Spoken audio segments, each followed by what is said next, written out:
Hello. I am going to film this all the way through, and I'm not going to edit it because that takes too long. But I'm going to do a tour, sort of art books that I have that I like. Yes, but before I get started, I just got my daily burrito bowl, and I get a Coke, a Mexican Coke with it, because I have a lot of work to do today. Oh, and I'm gonna open it with this, I think this is brass.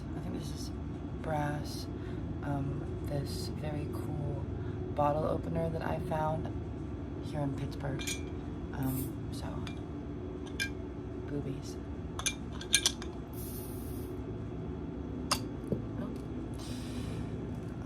So I'm gonna drink my Coke. I don't usually like Coke, but it's like one of the only sodas they sell at this place I get my burrito bowl from. So it's like, I just get it. It's really good. I'm not intending for this to be a mukbang of sorts, but I may stop to eat a bit. Yeah. Okay. So,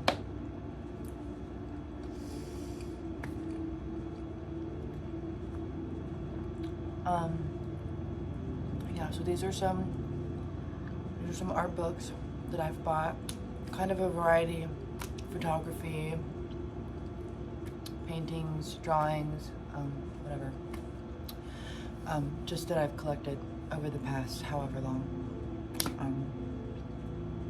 So I just wanted to share them. So we'll get started. We'll kind of start with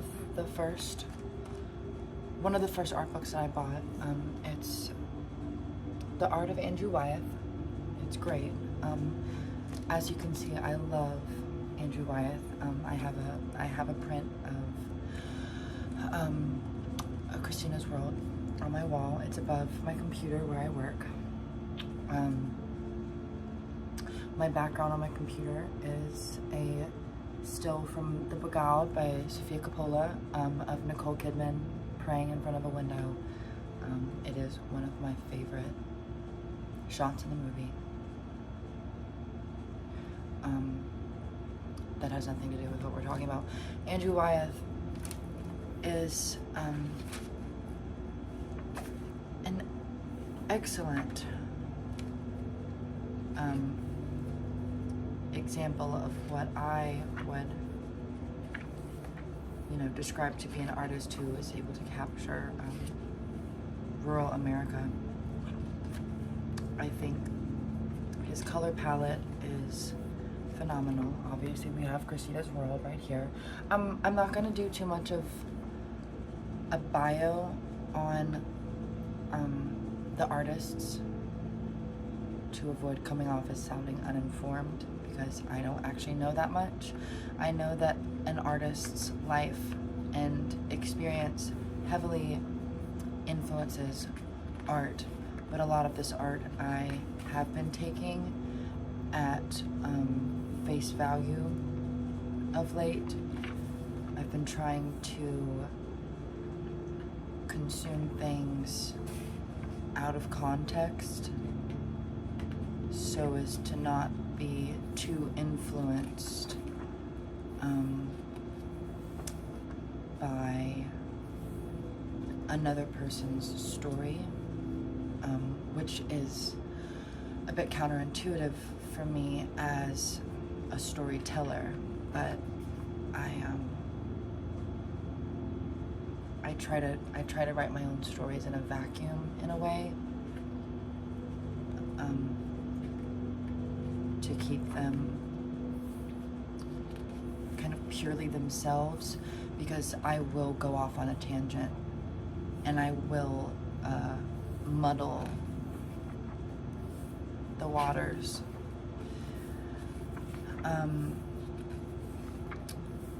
But yes, Andrew Wyeth is a phenomenal painter. It's just the color palette. I very much enjoy a color palette of cream and brown. I really love like a muted kind of chocolatey brown, a nice warm gray. Ecru is a great color. I love amber. Anything that has a nice flesh tone ranging from lightest to darkest. Anything that could be a flesh tone I very much enjoy, but I love it on things that aren't necessarily flesh. I love the color of, you know, the lace curtains and the background, and it gives this very, to me, it's both comforting but also punishing in a way, because it's very devoid of color and vibrancy in a way. I very much like that muted pastoral tone, because it feels very, very earthy and very simple. But I do love green. Green is my favorite color, and I think that green is an excellent vibrancy to contrast with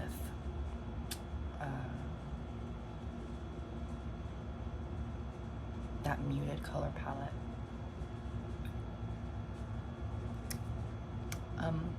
I actually have not obviously read this book too much, because I have just found a newspaper clipping in this book that I've never seen before.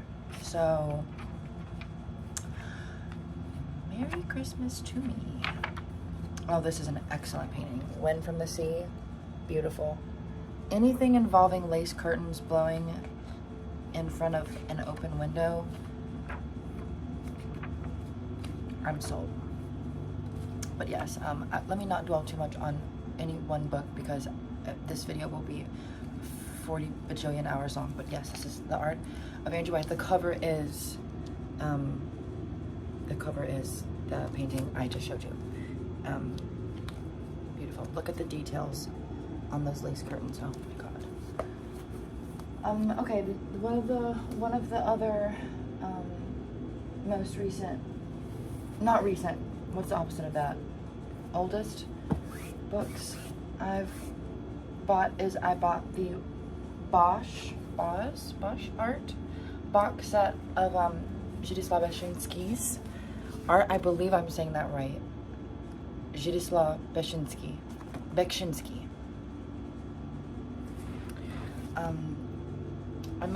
Amazing artist. There are 4 books, and he's so prolific. There's so much. I'm only gonna open the first one because there's a lot. Sometimes I just do ketamine and lie in bed and read them. Zdzisław is a multimedia artist. He, I believe, started off with drawings, a lot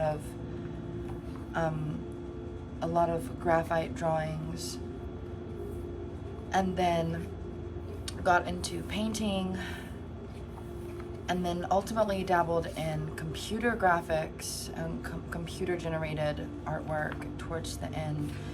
But he was in World War II. He fought in World War II, and a lot of his art is inspired by the things he saw there,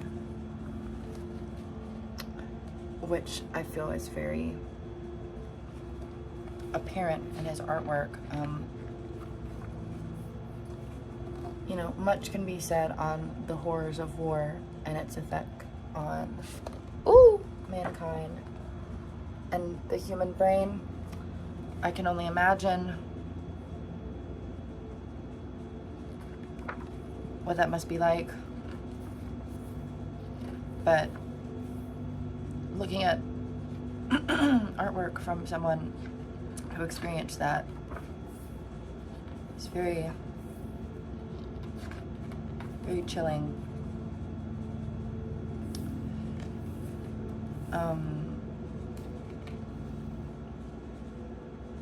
There's actually a quote in one of the other books I'm gonna get to that basically boils down, I'll read it verbatim when I get there, but it boils down to history is subjective, and that you can retell events exactly as they happened, but the retelling of historical events only, they can provide a jumping off point to try to empathize with the human experience of the people who experienced those events.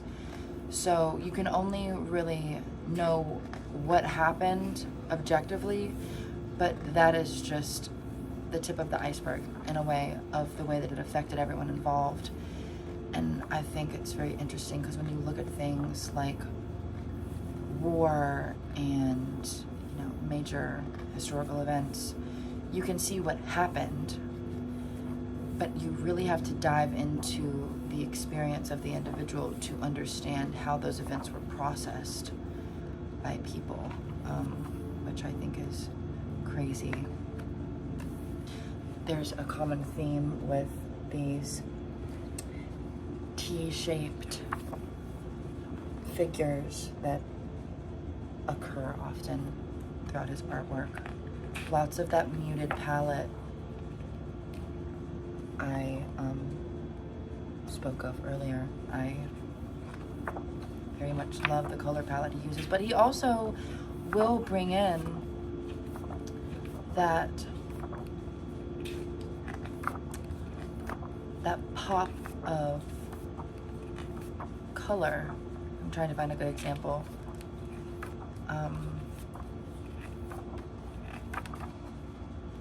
Like in this one with the blue amidst the otherwise extremely muted palette. The blues, I think, stands out very beautifully against the gray. I don't know, there's honestly too much of his work to try to even scratch the surface of. At one time I would need an entire video to talk about him, but he just has very, very haunting depictions of landscapes and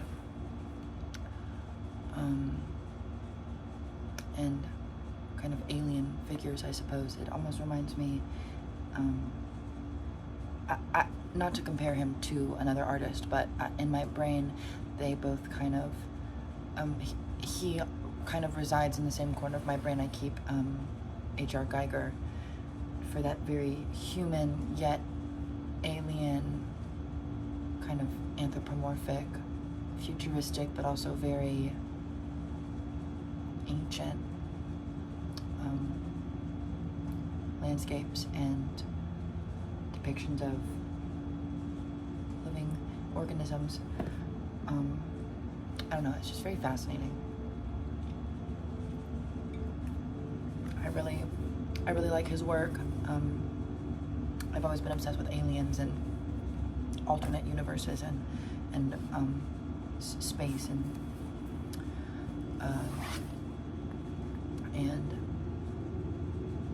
you know, extraterrestrial life forms, and that kind of, it feels very alternate universe. It feels very just other, which I very much like, but you know, with the context of what he's been through and seen, it really kind of hints at how the mind could go there and why it would. So it's very interesting. I know I said I wasn't going to give context, but I feel like that's relevant. This next one is very good. I don't actually know too much about this man's background either. It's in here, but again, I'm a recovering iPad baby, so I'm learning how to read again. But it's Ken Curry, Details of a Journey. Ken Curry is a visual artist. I actually got this book with a print of his, which is very, it's called Do You Know This Man? And it's signed by him. It's 69 out of 100. It's a print of Do You Know This Man? Very good. I probably do.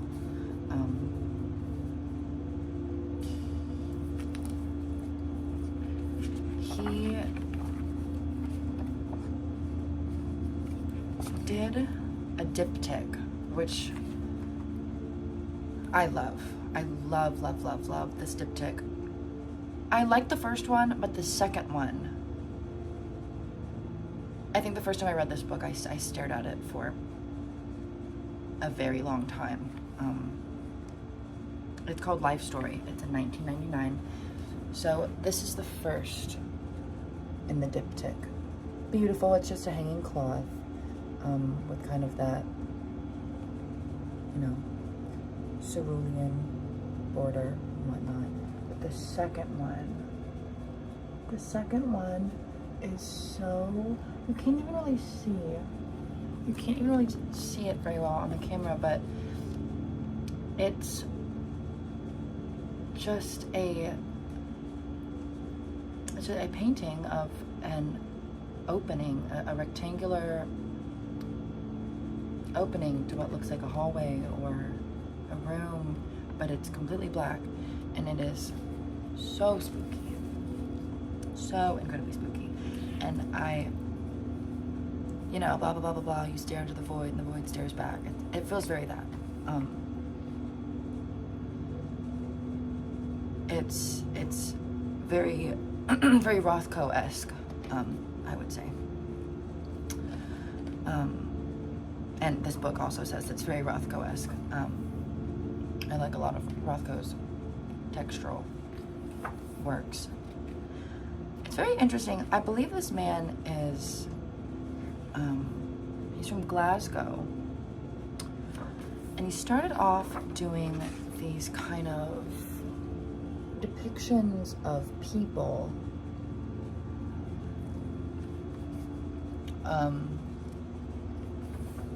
You know, these kind of urban landscapes of gatherings of people. And yeah, it's, but then he began to move into this more surreal kind of, well, not that his work wasn't already a bit surreal, but this more, again, muted, kind of haunting,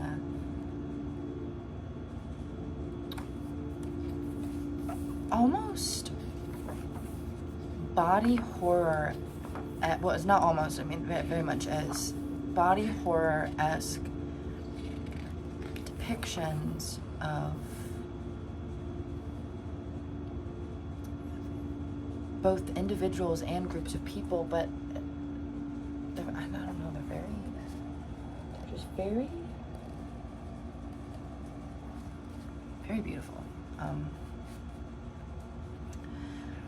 I really like his depiction of the human body.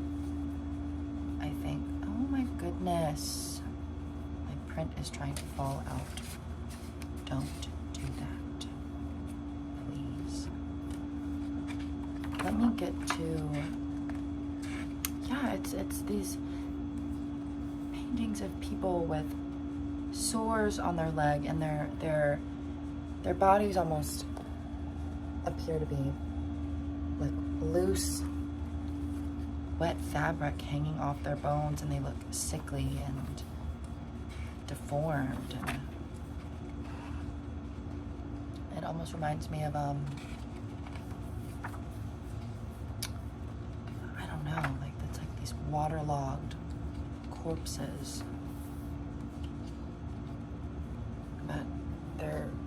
so, and the color palette again, that very warm, fleshy,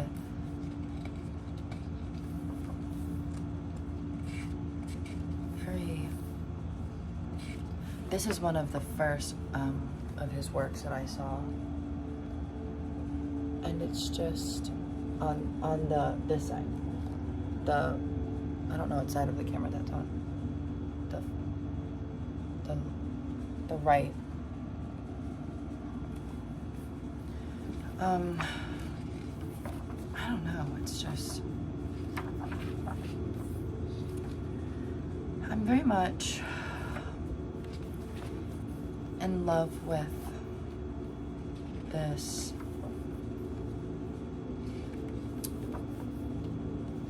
I'm very much into this kind of nightmarish, oh, and his use of color is just unreal, just stunning. I love this very nightmarish, dark kind of perversion of, you know, your everyday reality. You know, the dark room, the hallway, the basement, the ability to get as far away from other human beings as possible. I think it's distance is very frightening. The concept of getting lost, not being able to go back home is very, very, very frightening to me. I've always been very scared of that. And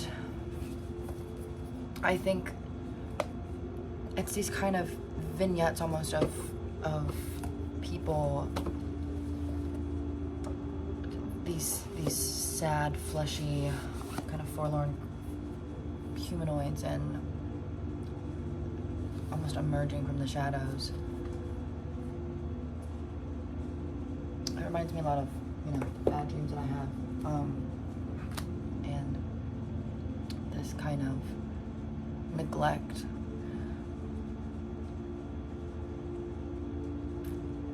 that exists in the world, and how easy it is to feel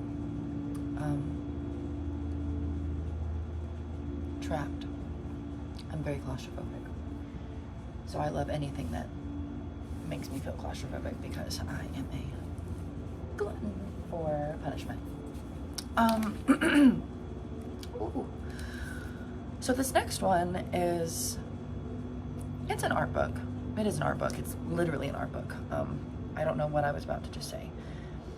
It's called Scorn, The Art of the Game. It contains a bunch of artwork from the video game Scorn, which I donated to the Kickstarter in the very first year. I was very into it from the jump, and I don't think it came out for like another 6 years, but I watched that Kickstarter every day.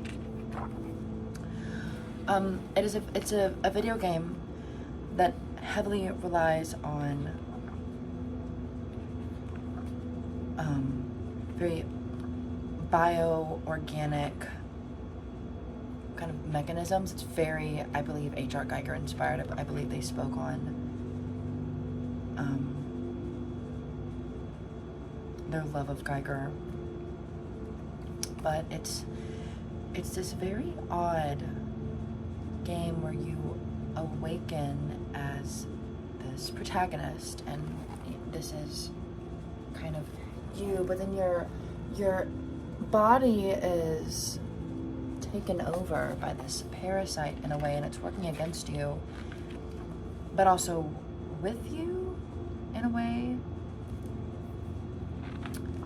And you're just navigating this awful place. Very, very alien, very isolationist, very techy, but also entirely organic, very squishy.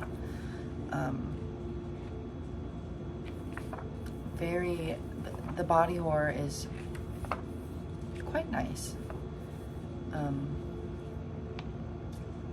I really like the isolationist kind of quality to it. You are surrounded by other creatures, but you're very much alone and confused, and that kind of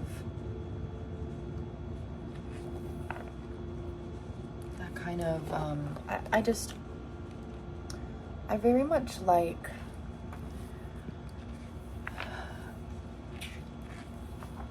it's the Pilgrim's Progress. I grew up reading the Pilgrim's Progress, and I was always very afraid of this idea where you have to leave your comfort zone, and often your comfort zone is not your comfort zone, which is why you have to leave it. It's not comforting, but it is your safe space. It's not safe, but it's what you know, and having to leave that and find something, but you don't even know what you're looking for. You don't know if you're going to find it. You don't know if you don't know what is there, but you know you can't be here anymore, but you know the journey to get wherever it is that you're going is also very scary. And it's just that kind of essence of I can't be here, but I can't go back, but I don't know where I'm going. Very unsure of yourself, which is life in general. But you know, this game of kind of navigating this unfamiliar alien world, it's almost very like Lord of the Rings in a way.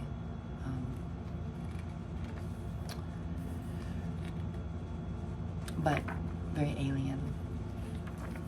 I very much like it. Yeah, very, very H.R. Geiger. Very H.R. Geiger in the kind of illustrations of this alien metropolis. Very sexual, extremely sexual.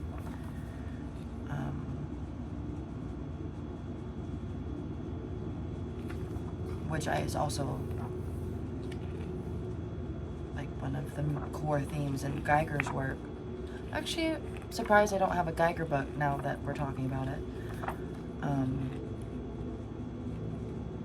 But yeah, I don't know, it's an excellent game. I highly recommend it. If you don't play it, I should at least maybe watch a YouTube playthrough of it. It's very good. Yeah, it's Scorn, part of the game.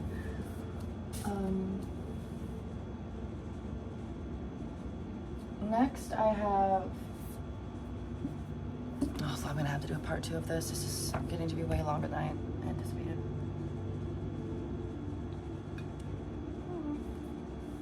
Hold on, I haven't taken a bite of my burrito bowl.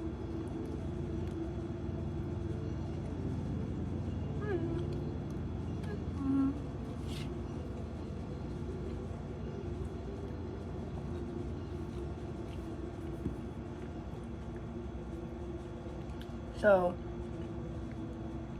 this next one I have is called Anime Architecture by Stefan Riculus. I'm not gonna try that. It's a Thames and Hudson publication. Imagine worlds and endless megacities. So, I am, yeah, Akira's first up, obviously. Go figure. I am very, very picky about my anime. I am a fan of the older anime style. I do like that kind of 80s, 90s,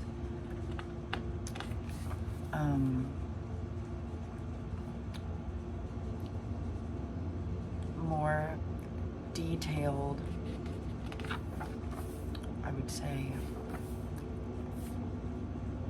artwork. And I don't know, just the way the colors work and the way that it feels very, it's very dreamy. You know, modern day anime is very crisp. I've watched all of Attack on Titan with my sister. And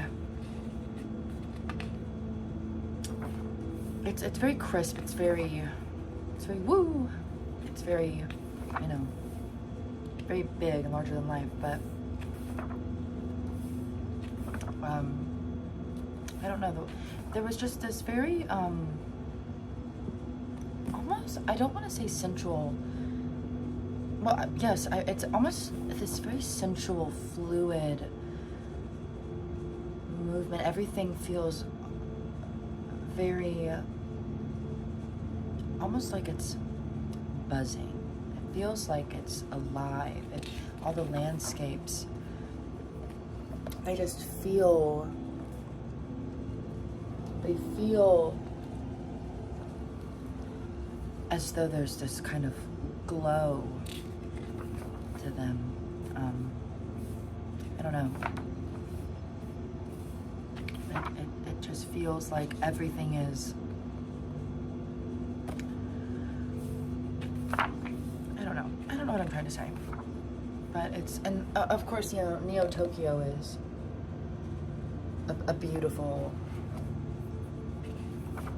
just kind of, I don't want to say beautiful concept, I don't, you know, but it's this kind of crumbling metropolis, but then something alive is coming up out of it. There's a couple instances of this. I have this VHS tape called Neo Tokyo, and it's a collection of 3 shorts, and I believe the short that I believe it's called The Running Man. I first discovered it through the YouTube video for, I think it's fan made, but the YouTube video for Sega Sunset by Lorne. They used clips of The Running Man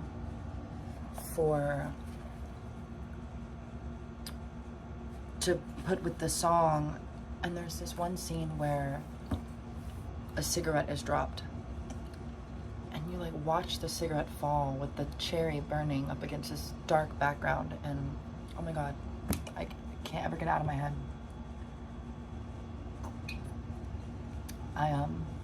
It's a beautiful short. I highly recommend Akira, both, and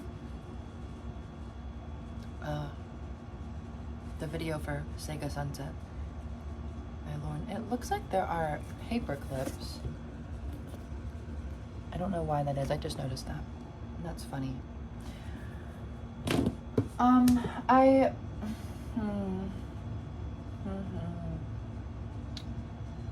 gonna save my photography books for another video, because I have quite a few, and I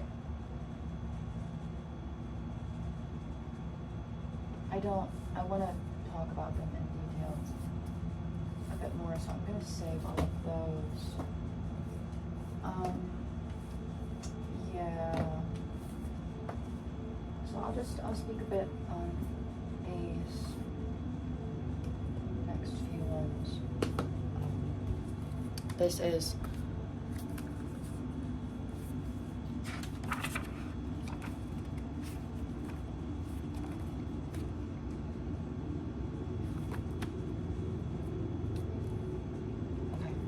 This is Life Wants to Live by Phil Hale. I literally saw these pictures on Tumblr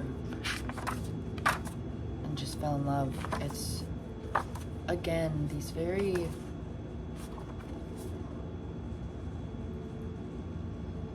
dark, haunting paintings of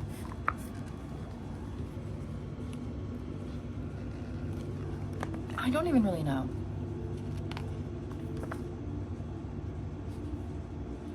I don't really know. I get a lot of the art that I love. I don't know how to put it in words at all. It's just, it kind of evokes this feeling, which, you know, everybody feels some type of way when they find a piece of art that they care about that they can't really put into words, which is me very often, which is a bit counterintuitive to the point of this video where I'm supposed to be talking about the things that I love and how they make me feel. But I don't know, this one just, and his sketch work for that.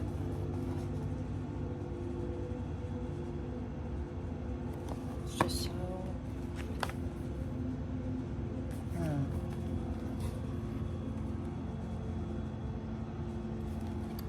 it's very dreamlike.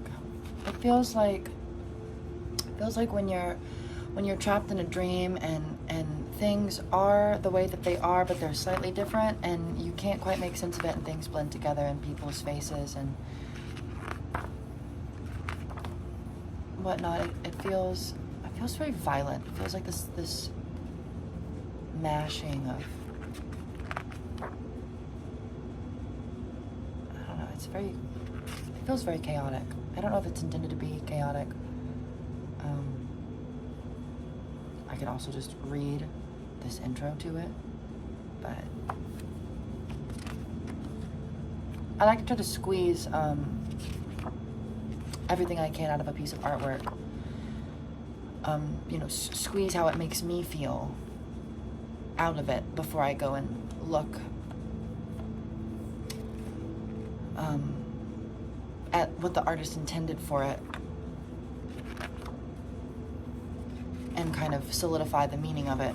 But every time I look at it, it gives me something else. So I still have yet to read these artist bios for the work. It's just so, it makes me sad. It makes me so sad. I had this dream once.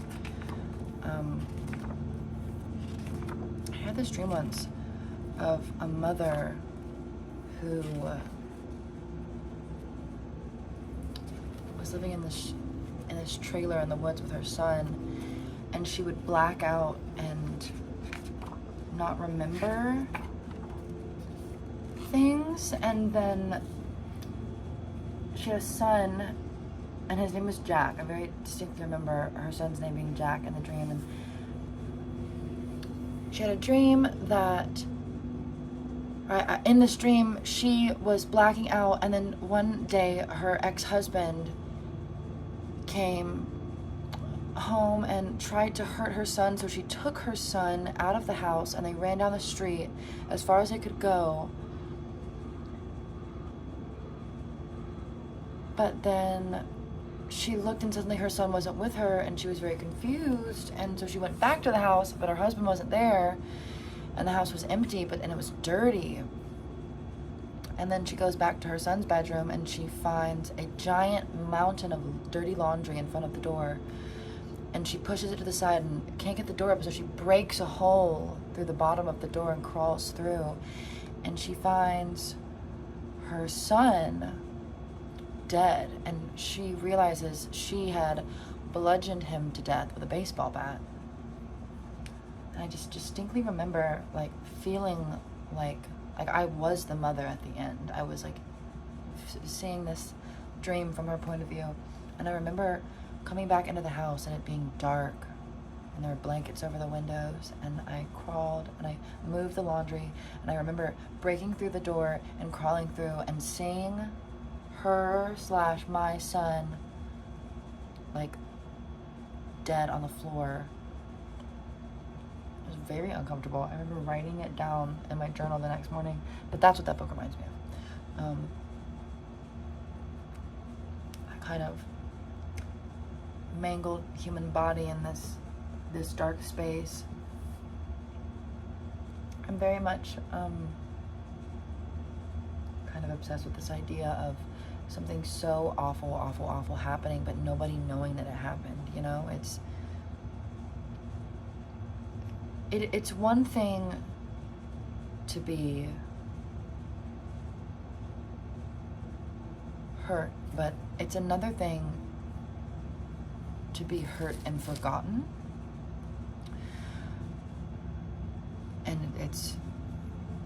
I think things can't be scary unless they're also sad.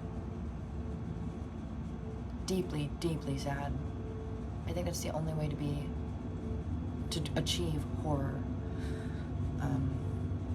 is to create something that you feel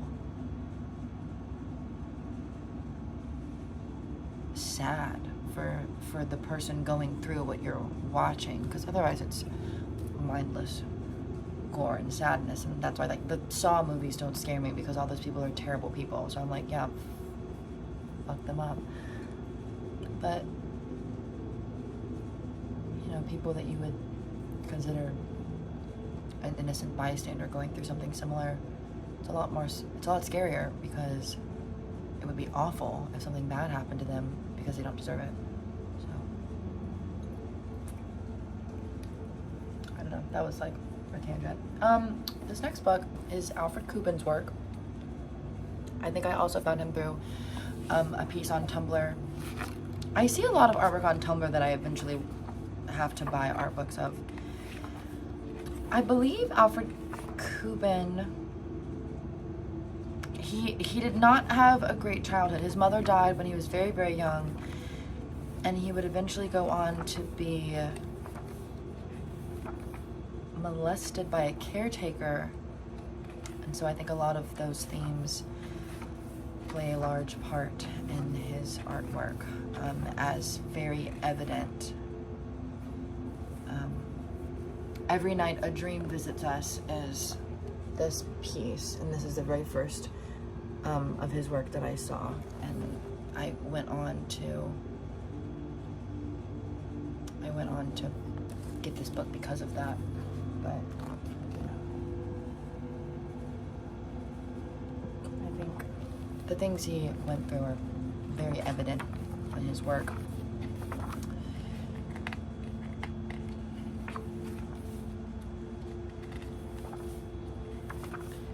Also very big on the dream worlds, also very big on this kind of nightmarish, surrealist landscape. You know, I think a lot of the things that a lot of these books have in common, and what I really like about them, is just kind of muted, dark, punishing landscape where nightmarish creatures kind of wander and lurk, but their intentions are almost unknown.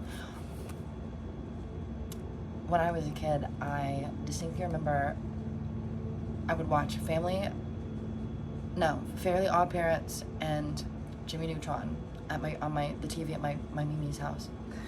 And I always liked Jimmy Neutron because I thought he had responsible parents, but I hated Fairly Odd Parents because I thought Timmy and Timmy's parents were extremely unreliable, and that scared me because I'm a bit better with it now, but when I was a kid, unruliness was very stressful to me. Things that were chaotic, things that having no one to rely on.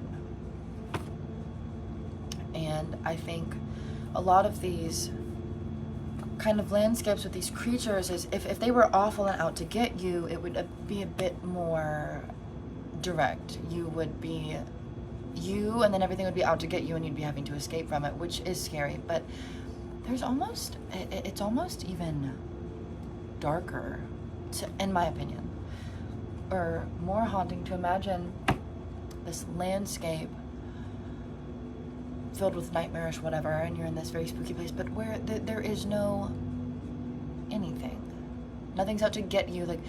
Like you could be in the dark and you could see a creature or this thing come up to you, but then it walks right past you, and then you can't reduce this thing to a simple antagonist trying to hurt you because it doesn't even care about you, that you're there, and suddenly you feel very small. You no longer possess the importance of being something that should be hurt. You become nothing. And that, to me, is almost more frightening in a way, because these should be simple antagonists that you would just write off as a villain or a monster become just as important as you are, and they're no longer something that's just out to get you, and they become something with their own motives that don't even involve you, and suddenly you become the same as it, something wandering in this place with no rhyme, no reason, no real goals. You're invisible, and that to me is extremely frightening.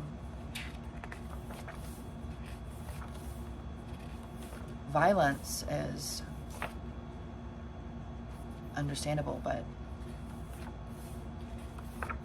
nothingness, boredom, uncertainty, you can't beat that with sticks and achieve a goal. There's nothing you can do about it. I've never been scared of vampires or werewolves. You know, there's written rules to how you defeat them. Aliens, what do you do with an alien?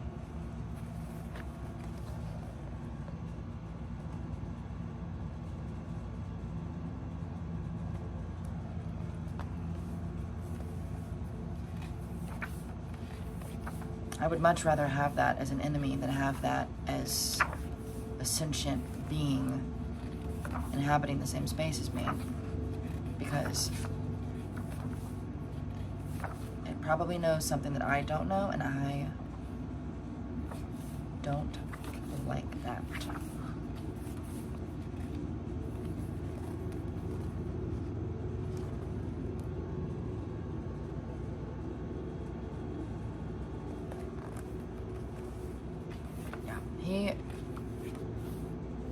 I highly recommend this book. Alfred Kubin. Very good. Very, very, very good. Very good